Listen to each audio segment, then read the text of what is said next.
1674 में छत्रपति शिवाजी महाराज का कोरोनेशन होता है और राजा के बनने के बाद वे मराठा साम्राज्य के एक्सपेंशन में जो अपना कार्य कर रहे थे उसको आगे बढ़ाते हैं। धीरे धीरे वे कई किलों को जीतते हुए आगे बढ़ते हैं और दक्षिण भारत के क्षेत्रों समेत उत्तर भारत के क्षेत्रों को भी अपने साम्राज्य में शामिल करते हैं।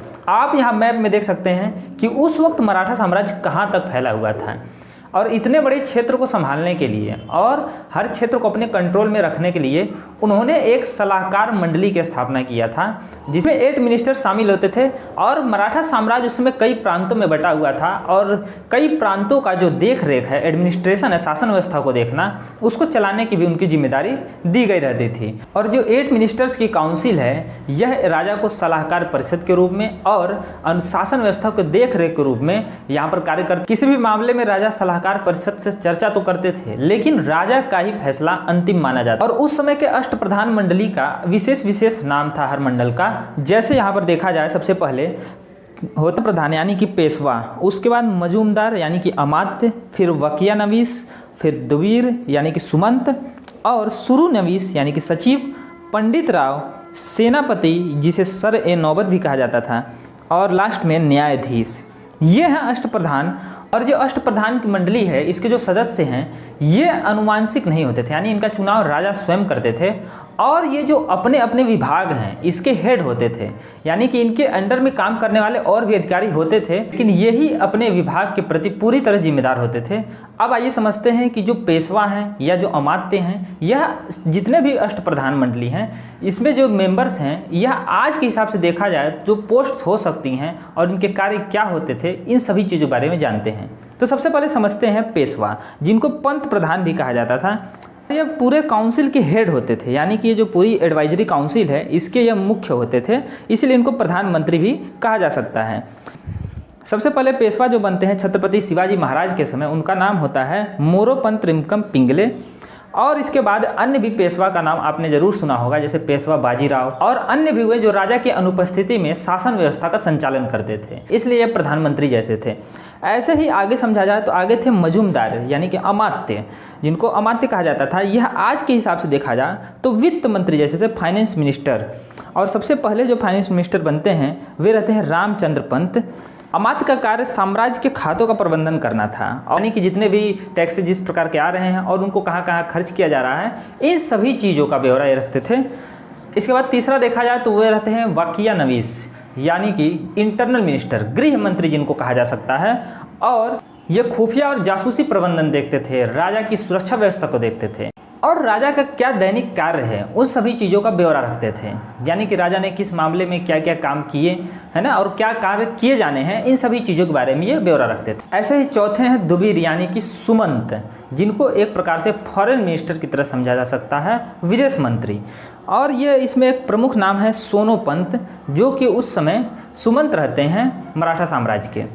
और ये विदेशी मामलों को देखते हैं, यानी कि कौन सा साम्राज्य है जो कहाँ तक बढ़ रहा है और किससे युद्ध की आशंका है, इन सभी चीज़ों के बारे में ये नज़र रखते थे। ऐसे ही चौथा है सुरुनवीस, यानी कि सचिव भी कहा जा सकता है। और इसको आज के रूप में समझा जाए तो सेक्रेटरी जो होते हैं, जिनको सचिव कहा जाता है, वे थे। इनको चिटनीस भी कहा जाता था। और इसमें जो प्रमुख नाम आता है वह है अन्नाजी दत्तो और रघु अन्नाजी। और जो सचिव होते थे वे शाही आदेश को तैयार कराते थे, और जो सरकारी दस्तावेज हैं उन सब चीज़ों को मैनेज करना और दस्तावेजों को तैयार रखना, ये सब इनकी जिम्मेदारी होती थी।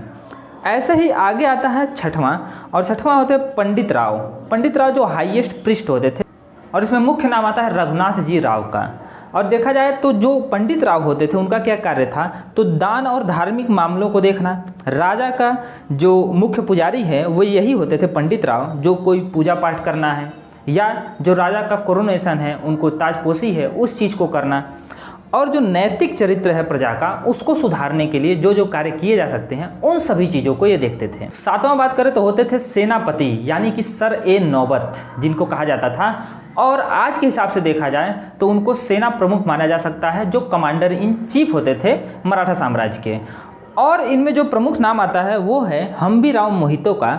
सर ए नौबत का क्या कार्य था, इसको देखा जाए तो सेना में जो भर्ती कराना है, इनकी जो ट्रेनिंग होगी जितने सैनिक हैं, और उनके हथियारों की व्यवस्था करना, उनकी देख रेख करना, और इनकी क्या क्या ज़रूरतें हैं उन सभी चीज़ों को पूरी करना, यह सर ए नौबत का कार्य रहता था। और युद्ध क्षेत्र में जितने भी चीज़ें हैं, प्लानिंग्स हैं, इस चीज़ के बारे में भी ये सलाह दिया करते थे राजा को। और इस अष्टप्रधान के लास्ट जो कि 8वां है उसकी बात करता हूँ, वो है न्यायाधीश, जिनको आज के हिसाब से चीफ जस्टिस माना जा सकता है, मुख्य न्यायाधीश। इनमें जो मुख्य न्यायाधीश का नाम आता है वे हैं नीराजी राव जी और प्रहलाद नीराजी। ये लोग जो उस समय के चीफ जस्टिस थे और जो न्यायाधीश होते थे वे न्याय विभाग के प्रमुख होते थे और जो हिंदू कानून के आधार पर फैसले लिए जा सकते हैं उन सब चीज़ों के बारे में बताते थे। यह अष्टप्रधान मंडली केवल सलाहकार परिषद के रूप में ही कार्य करती थी। जो आखिरी फैसला होता था वो राजा का ही मान्य होता था, यह आपको याद रखना है। और छत्रपति शिवाजी महाराज तो स्वयं एक वीर साहसी और दृढ़ निश्चय के साथ लड़ने वाले वीर योद्धा थे। और छत्रपति शिवाजी महाराज के बारे में आप जरूर पढ़ें, उन्होंने कैसे एक छोटे से साम्राज्य को इतने बड़े इलाके तक फैलाया और कैसे कई किलों को जीता और कई युद्धों को भी जीता। इन सभी चीज़ों के बारे में आप पढ़ेंगे तो आप उनसे कई सारी चीज़ें सीखेंगे और बहुत सारी आपको मोटिवेशन मिलेगी। और आप सीखेंगे कि कैसे उन्होंने एक नौसेना तैयार किया और समुद्री रास्तों पर भी अपने प्रभुत्व को कायम रखा। इन सभी चीज़ों के बारे में आप अपने से सर्च करके भी जरूर पढ़ें। तो मिलते हैं नेक्स्ट वीडियो में, तब तक के लिए जय हिंद।